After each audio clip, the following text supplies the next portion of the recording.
اس لبیک نام کی کتاب میں انہوں نے لکھا کہ علامہ اقبال نے ایک مرتبہ 1 کروڑ مرتبہ درود پڑھا ہے، 1 کروڑ درود، لکھنے والا ممتاز مفتی، کتاب کا نام ہے لبیک، یہاں بھی ملتی ہے، اس میں موجود ہے۔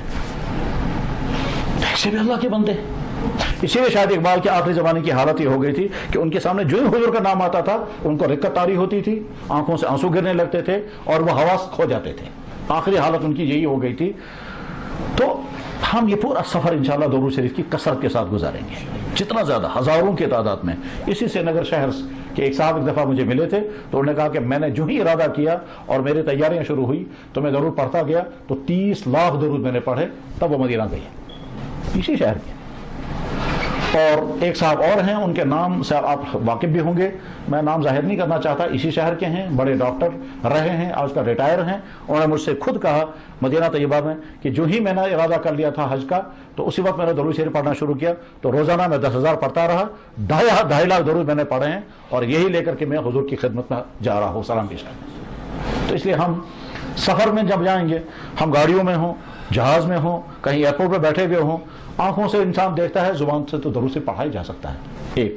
اور دوسرے بہت زیادہ استغفار، یا اللہ مجھے ایک ایک اپنی کمیاں یاد ہیں، اس کے باوجود میں آپ کے دربار میں حاضر ہو رہا ہوں، میں اپنی تمام کمیوں کو کی معافی چاہتا ہوں، توبہ کرتا ہوں۔ تو توبہ، استغفار اور درود، ان کیفیات کے ساتھ انشاءاللہ یہ سفر ہوگا۔ پھر جب مدینہ طیبہ پہنچیں گے تو سب سے پہلے اپنے ہوٹل میں جا کر کے پھر اپنے سامان رکھیں گے، اس کے بعد پھر مسجد نبوی میں حاضری۔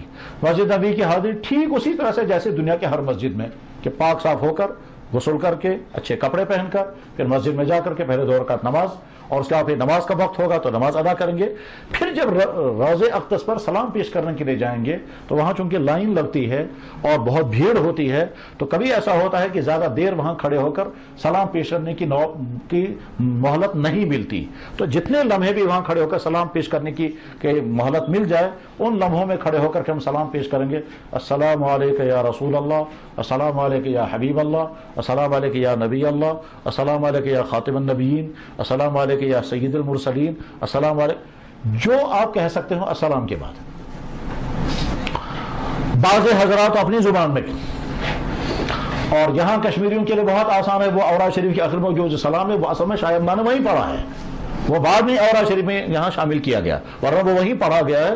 الصلاۃ والسلام علیک یا رسول اللہ، الصلاۃ والسلام علیک یا حبیب اللہ، وہ جو 17 سلامیں اورات کے ساتھ شامل ہیں وہ اصل میں وہیں پڑھا گیا ہے، اور اورات اصل میں انہیں وہیں پڑھی ہے سب سے پہلے۔ خیر وہ ایک تاریخ کا لمبا حصہ ہے، تو بس اجازت ہے مختصر سلام پیش کرنے کی، اور اس کی بھی اجازت ہے کہ بہت لمبا سلام پیش کریں، جیسا موقع ہو۔ انسان وہاں چاہتا ہے بہت لمبا سلام پیش کرنا، تو اس کے لیے ٹائمنگ کو سمجھنا ضروری ہے۔ ایسا وقت کی جس میں بھیڑ نہ ہو، مثلا رات کے 10-11 بجے، مثلا رات کے 2-3 بجے، مثلا دن کے 10-11 بجے، مثلا دن کے 3 بجے، یہ وہ ٹائم ہے جن ٹائم میں عام طور پر وہاں رش کم ہوتا ہے، اس میں اطمینان کے ساتھ انسان سلام پیش کر سکتا ہے۔ البتہ صلاۃ و سلام پیش کرنے کے لیے بعض لوگ وہاں غلطیاں کرتے ہیں، وہ یہ کہ ایک ہاتھ میں جوتا لے کر چلیں گے، ایک ہاتھ میں کیمرہ لے کر جائیں گے، سلام پیش کرنے کے بجائے ان کو توجہ دلچسپی ہوتی ہے کہ صاحب میری جو ہے وہ سیلفی بننی چاہیے، ایک ہاتھ میں جوتا ہوتا ہے، یہ بے ادبی ہے۔ ہم اپنے جوتے اور چپل کسی جگہ پر رکھیں گے، اور وہاں جو ہمارے گائیڈ ہوں گے وہ بتائیں گے کہ صاحب آپ چپل اپنی یہاں پر رکھ دیں، اور یہاں سے اندر جائیں گے، اور بالکل سارا ذہن متوجہ رکھ کر کے، اور پھر یہ صلاۃ و سلام پیش کر کے پھر باہر نکلیں گے۔ کتابوں میں جو لکھا ہوا ہے وہ یہ کہ وہاں جب کھڑے ہو کر آپ سلام پیش کریں تو ذہن میں یہ رکھیں کہ یہاں اصل میں یہ حضرت عائشہ صدیقہ رضی اللہ تعالیٰ عنہ کا حجرہ ہے، جو کوئی قبرستان نہیں ہے، یہ اصل میں حضرت عائشہ کا گھر تھا، اور اللہ کے نبی علیہ الصلوۃ والسلام اسی گھر میں اسی جگہ پر جب آپ آخری لمحے آپ نے گزارے ہیں، آخری ایام گزارے ہیں، وہ آخری ایام آپ کے 13 دن کی بیماری کے گزرے ہیں، ان 13 دنوں میں آپ نے زیادہ تر ایام وہیں گزارے، وہیں آپ کی وفات ہوئی، اور وفات ہونے کے بعد پھر سوال پیدا ہوا حضور کو دفن کہاں کیا جائے گا۔ انشاءاللہ اس کی تفصیلات آگے اور آتی رہیں گی، آپ کے سامنے آئیں گے اور بہت ڈیٹیل کے ساتھ آئیں گی، اس وقت تو شارٹ کرنا ہے۔ تو حضرت ابوبکر صدیق رضی اللہ عنہ نے فرمایا تھا کہ میں نے حضور سے سنا ہے نبی کی وفات جہاں ہوتی وہیں دفن کیا جاتا ہے، اس لیے یہیں قبر کھودی، تو گویا حضرت عائشہ کے کمرے میں ان کو دفن کیا گیا، وہاں ایک قبر بنی۔ حضرت عائشہ وہاں ایک طرف حضرت عائشہ بیٹھی رہتی تھی اور ایک طرف سے حضور کی قبر مبارک تھی۔ اس کے بعد ابوبکر صدیق خلیفہ بنے، مسلمانوں کے سربراہ۔ وہ حضرت عائشہ کی والد محترم ہیں. 2 سال اور 4 مہینے وہ سربراہ رہے, پھر ان کی وفات ہو گئی تو ان کو ان کے پاؤں کے پاس دفن کیا گیا. تو ایک قبر مبارک حضور کی ہے اور دوسری قبر مبارک حضرت ابوبکر صدیق کی, اور تیسری طرف حضرت عائشہ بیٹھی تھی وہیں. حضرت عمر سربراہ مملکت بنے, 10 سال تک ان کی حکومت چلتی رہی. اس کے بعد جب ان کی وفات کا وقت آیا تو انہوں نے خواہش کی کہ کاش میری قبر یہی بنتی, میری قبر یہی بنتی, یہی بنتی. تو حضرت عائشہ صدیقہ رضی اللہ عنہا نے فرمایا کہ یہ جگہ تو میں نے اپنے لیے رکھی تھی, مگر عمر عمر ہیں, میں قربانی دیتی ہوں, میں اپنی جگہ ہوں تو عمر کو دیتی. آگے اس سے تفصیل بھی آئے گی کہ حضرت عمر بن خطاب رضی اللہ عنہ نے فرمایا تھا میری آخری یہی تمنا تھی کہ میں یہاں دفن ہو جاؤں. چنانچہ حضرت عمر جب شہید ہو گئے اور اس کا پھر وہاں دفن کیے گئے تو 3 قبریں بن گئی وہاں. تو گویا ہم جب وہاں سلام پیش کرتے ہیں تو یہ سوچ کر کے اندر 3 قبریں ہیں. پہلی قبر ہے جناب رسول اکرم صلی اللہ علیہ وسلم کی, دوسری قبر ہے حضرت ابوبکر صدیق کی, تیسری قبر ہے حضرت عمر فاروق کی. اس لیے پہلی جگہ پر جب کھڑے ہوں گے تو گویا ہم سلام پیش کرتے ہیں حضور کو, اور ایک قدم نیچے اتر کر کے پھر سلام پیش کرتے ہیں ابوبکر صدیق کو, اور ایک قدم نیچے اتر کر پھر سلام پیش کرتے ہیں حضرت عمر فاروق کو. اور اندر ایک قبر کی جگہ باقی ہے. حضرت عیسیٰ علیہ السلام جب دنیا میں اتریں گے اور اسلامی حکومت چلائیں گے 40 سال, اس کے بعد جب ان کی وفات ہوگی تو وہاں دفن کیے جائیں گے. یہ ہے اندر کا روضہ اقدس. ہم کھڑے ہو کر جب سلام پیش کریں گے تو پہلا سلام حضور کی خدمت میں, وہاں بورڈ لگا ہوا ہے ھذا محمد الرسول. پھر سلام پیش کرنے کے بعد ایک قدم نیچے اٹھ کے وہاں ہوگا ھذا ابوبکر صدیق. پھر نیچے ایک قدم اور ھذا عمر الفاروق, عمر بن خطاب. 3 سلام پیش کرنے کے بعد پھر چونکہ بہت بڑی سعادت مل گئی, اس لیے شکرانے کی 2 رکعت نماز پڑھنے کا اگر موقع ملا تو قبلے کی طرف منہ کر کے, اور جب قبلے کی طرف ہم منہ کریں گے تو پیٹھ ہو جائے گی روضہ اقدس کی طرف, لیکن اس لیے تھوڑا سا نیچے اتر کر کے یعنی آگے چل کر کے 2 رکعت نماز اندر یا باہر پڑھ کر کے پھر شکرانے پڑھتے ہیں کہ یا اللہ اس وقت میں سلام پیش کرنے میں کامیاب ہو گیا. اور بعض اہل دل حضرات کا کہنا یہ ہے کہ جن اوقات میں انسانی دل پر اللہ تعالیٰ شانوں کے رحمتوں کا بہت زیادہ نزول ہوتا ہے, ان میں سے ایک مرحلہ وہ ہوتا ہے جب حضور کو سلام پیش کر کے دائیں بائیں ہٹ جاتے ہیں. اس لیے عام طور پر وہاں رکعت طاری ہو جاتی ہے کہ میں سلام پیش کر کے اس وقت ٹھیک میرا نقشہ شاید اندر پہنچ چکا ہوگا, تو اس وقت دعائیں بھی قبول ہوتی ہیں. بس باہر نکل کر کے اس کے بعد پھر پاس میں مقبرہ ہے جس کو کہتے ہیں جنت البقیع, اس کائنات کا سب سے مقدس ترین قبرستان, اس لیے کہ 10,000 صحابہ اس میں دفن ہیں. اس میں حضرت ابوبکر صدیق بھی ہیں اور ازواج مطہرات ساری وہی ہیں, اور حضور کی 4 صاحبزادے اسی میں دفن ہیں, اور ساری حضور کی بیویاں ازواج مطہرات وہی ہیں سوائے 2. ایک تو حضرت خدیجہ ہے وہ مکہ مکرمہ میں, اور دوسرے حضرت میمونہ وہ بھی مکہ مکرمہ میں دفن ہیں. باقی حضرت عائشہ, حضرت حفصہ, حضرت فاطمہ, حضرت ام حبیبہ, حضرت زینب, حضرت جویریہ, حضرت صفیہ, یعنی تمام ازواج مطہرات اسی مقبرے میں اسی قبرستان میں ہیں. تو وہاں سلام پیش جنت البقیع میں. سلام بہت مختصر, السلام علیکم یا اہل القبور یغفر اللہ لنا ولکم انتم لنا سلف ونحن بکم لاحقون. اتنا یہ تو ہے مردوں کا. اس کے ساتھ بھی مردوں کی ذمہ داری یہ ہے کہ زیادہ سے زیادہ وہاں مسجد نبی وقت گزاریں, درود بہت زیادہ پڑھیں, نماز پابندی سے پڑھیں, تکبیر اولیٰ سے نماز پڑھیں. اس لیے کہ حضور نے فرمایا کہ میری اس مسجد میں جس آدمی نے تکبیر اولیٰ کے ساتھ 40 نمازیں پڑھی اس کی شفاعت مجھ پر لازم ہو گئی. تو ہمیں چونکہ اور کوئی کام وہاں نہیں ہے, تو اس لیے اپنے ہوٹل پر آ کر آرام کرنا, وقت پر کھانا کھانا, اس کے بعد بقیہ وقت جو ہے وہ مسجد نبی میں گزارا جا سکتا ہے. مدینہ طیبہ میں جو چیزیں دیکھنے کی ہیں ان میں سے ایک اہم ترین چیز ہے احد پہاڑ. وہ اپنی اصل شکل میں آج بھی ہے, اور اگر کوئی جاننے والا ہوتا ہے تو وہاں نقشہ بتا دیتا ہے وہ کہ کس کس طرح سے یہاں کیا ہوا ہے, اور وہ کفار مکہ نے کس طرح سے حملہ کیا تھا, اور اس کے بعد پھر یہاں کیا ہوا, اس کے نتائج کیا نکلے تھے. یہ تو خیر وہی سمجھنے کی چیز ہے, لیکن اگر ہم مدینہ طیبہ کی کوئی اوریجنل چیز دیکھنا اور سمجھنا چاہیں تو احد پہاڑ اپنی اصل حالت میں آج بھی ہیں. اور حضور نے فرمایا تھا یہ وہ پہاڑ ہے جس کو مجھ سے محبت ہے اور مجھے اس سے محبت ہے. یہ بخاری میں حدیث ہے, ھذا جبل یحبنا ونحبہ. مدینہ طیبہ میں اور بھی چند مقامات پر حاضر ہونے کا موقع ملتا ہے. تو بہرحال وہاں نمازوں کا اہتمام, درود شریف کی کثرت اور استغفار, البتہ اپنے آپ کو گناہ سے ضرور بچانا ہے. آنکھ کا گناہ ہو جس کی غلطی مردوں سے عموماً ہوتی ہے, خیالات بھٹکنے کا گناہ ہو یا خواتین سے بھی ہو سکتا ہے, بے پردگی کا گناہ ہو یا خواتین سے ہو سکتا ہے, تیز کلامی اور بد کلامی کی بات ہو یا آپس میں بھی لڑ سکتے ہیں. ہم نے مدینہ طیبہ میں میاں بیوی کو لڑتے ہوئے دیکھا, تو اس لیے اپنی زبان کو بھی قابو میں رکھنا ہے، اپنی آنکھوں کو قابو میں رکھنا ہے، اپنے جذبات کو قابو میں رکھنا ہے کہ کم سے کم مدینے میں رہتے ہوئے تو ہم سے کوئی ایسی غلطی نہیں ہونی چاہیے جس مدینے کے ذروں پر مسلمان شاعری کرتے ہیں، اس مدینے کی سرزمین پر رہ کر کے ہم آپس میں لڑیں، ایک دوسرے کو تکلیف پہنچائیں، آنکھوں کا گناہ کریں، زبان کا گناہ کریں، خیالات کا گناہ کریں، اس سے بچنا چاہیے۔ اس پورے سفر میں موبائل کا یوز بہرحال کرنا ہے، لیکن دو چیزوں کی احتیاط ضروری ہے، وہ یہ بلا ضرورت کے موبائل کا استعمال نہ کیا جائے۔ اس کو دوسرے لفظوں میں کہتے ہیں کہ صاحب آپ عمرہ یا حج کرنے کے لیے جا رہے ہیں، بہت مبارک، مگر گھر کو ساتھ مت لے جائیے۔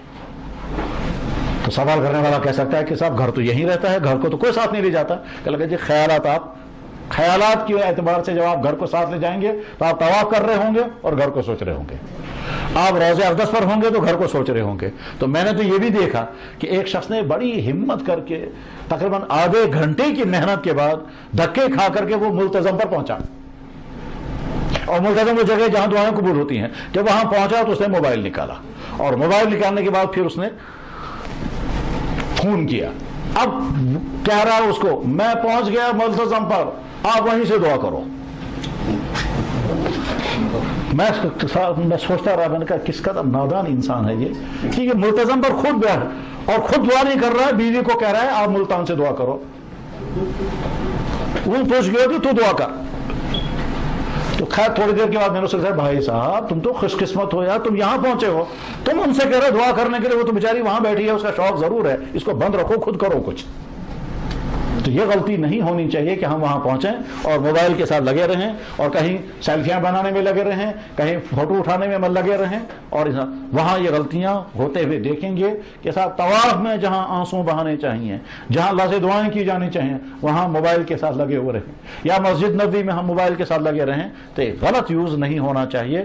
اور اسی طرح سے رنگ ٹیون ایسے نہیں رکھنی چاہیے جس میں میوزک ہو، کہ ہم اپنے موبائل کو وہاں لے کر کے جائیں اور میوزک چلائیں گے مسجد نبی میں۔